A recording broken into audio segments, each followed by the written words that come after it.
Um, Fellow Africans, um, a lot of neo-colonial maneuvers continue to take place across Africa, and but the highlight of the last 2 months has been the decision by the U.S. to reoccupy Somalia and send back its military to Somalia.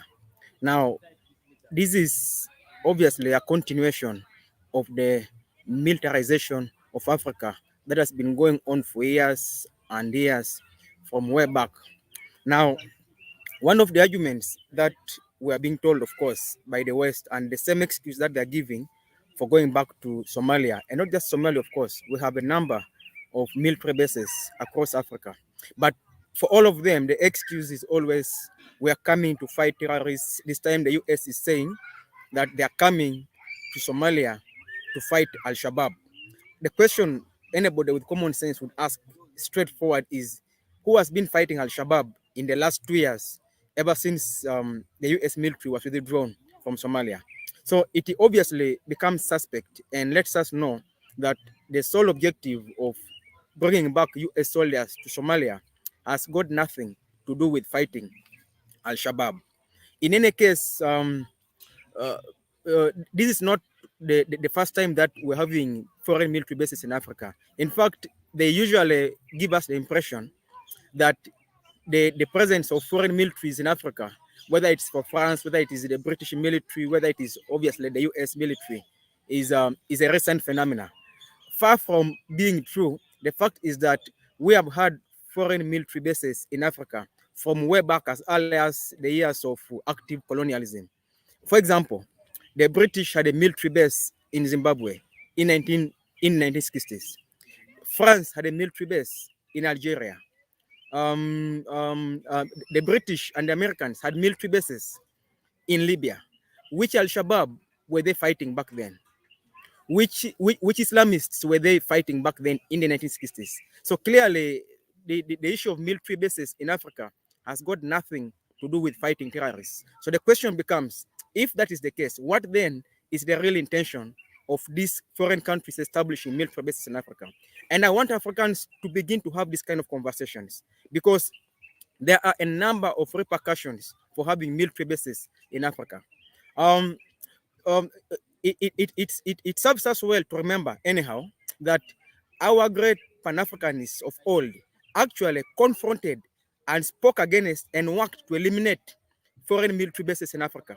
In 1964, Abdel Nasser Gamal of Egypt called for the abolition of all military bases in Africa. Then in 1970, it was Muammar Gaddafi of Libya. Upon rising to power, the first major act of Muammar Gaddafi was to abolish the UK and US military bases in Libya. No wonder they never forgave him. But you know, unlike the current leadership of Africa, the Muammar Gaddafis, the Nassers of back then understood the real intent of foreign military bases in Africa.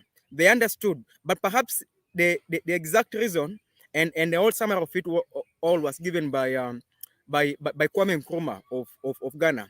And I will interest you to read his very important book titled Neo-colonialism. Uh, yes, Neo-colonialism, the last stage of imperialism. Kwame Nkrumah goes to great lengths and he discusses the very essence of military bases. But a very important thing that he says in conclusion is that Africa's raw materials are a key consideration in the military build-up of NATO countries in Africa. Now, that about sums it all. That explains to you and makes you understand that it is not a coincidence that France, for example, has its largest military presence between Burkina Faso, Mali, and Chad in West Africa. It is because that is the area where there is uranium that the French use for lighting at least 75% of the bulbs in France. It is not a surprise that the US right now is looking at going back to Somalia. We're living in a time where there is a war between the US and Russia, and Russia has been the US's main supplier of gas. Now, with the war, that is no longer a reliable option. Now, the US is getting back to Somalia because Somalia has a wealth of oil and gases. So all of these reasons begin to make you understand that the real existence and establishment, the expansion of foreign military bases in Africa has nothing to do with fighting terrorists, but has everything to do with what Kwame Nkrumah said, our raw materials in Africa.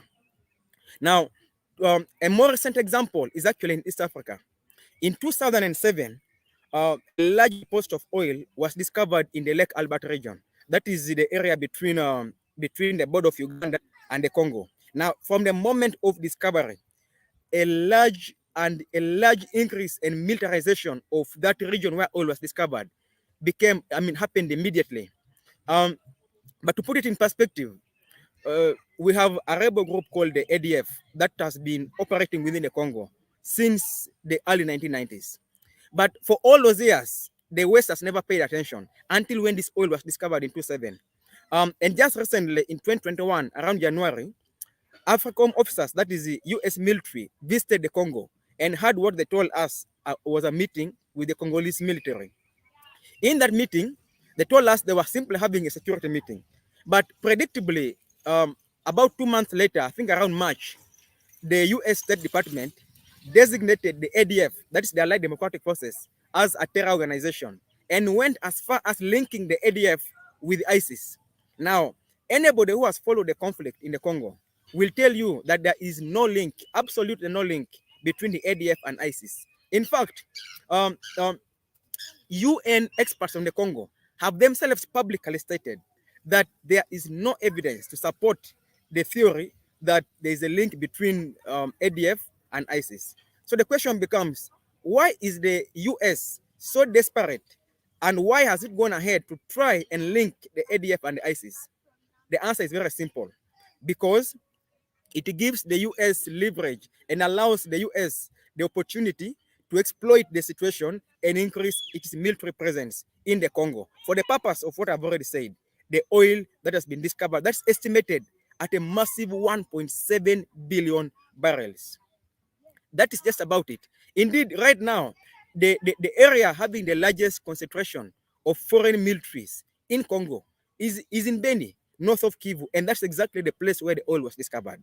So to conclude this, what we are seeing in the military build-up of NATO countries in Africa is a continuation of a neo-colonial master plan to frustrate the realization of two of the most important Pan-African principles. That is political unity and territorial integrity, territorial sovereignty of Africa. The goal is to fragment Africa. It is to weaken African state institutions. It is to prevent Africa from uniting. It is to continue defiling the territorial integrity and sovereignty of Africa. And in that case, the US is able to enforce, the US is able to assert its power over the aspirations of the African continent for Pan-African consolidation. So in effect, the presence of AFRICOM in Africa symbolizes a lack of African unity.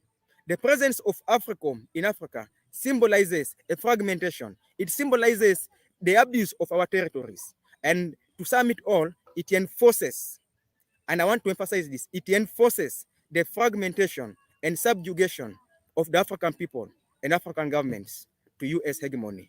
The African people must rise up and say no to AFRICOM because it clearly does not serve the interests of the African people.